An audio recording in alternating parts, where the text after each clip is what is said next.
your talking points are generally, you don't even know what's happening. But all of a sudden it's like, wow, I really have great ideas about this. And then someone goes, yeah, those are the talking points. I'm like, how did I get them in my head? Good question, but they're there.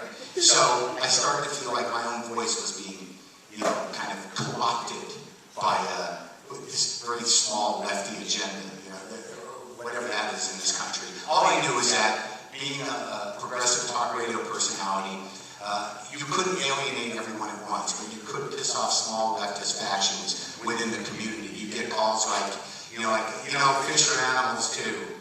And you'd be like, what? Well, you talked about being a pescatarian, and that's not really, righteous. And I'm like, really? This is what we're talking about? Tom DeLay is destroying Texas. So it became fragmented and difficult to appease everybody, and no one was ever happy. And a couple of things happened that sort of changed my life during that.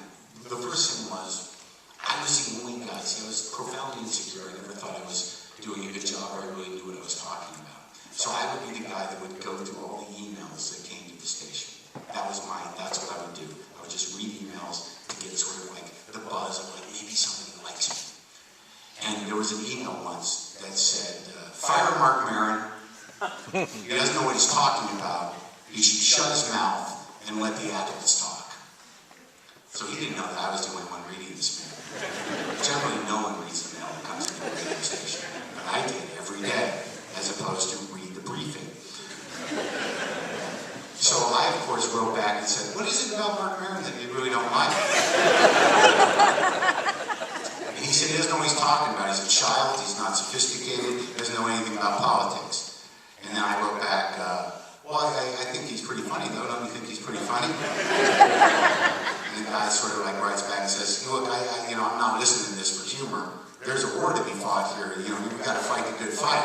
There's a lot of things at stake here. And then I wrote back, I think you're taking it a little too seriously, and I happen to like Marc Maron. and eventually it got to the point where I identified myself to the guy. And this went on for a few more exchanges until finally that guy actually wrote me and said, why do you keep emailing me?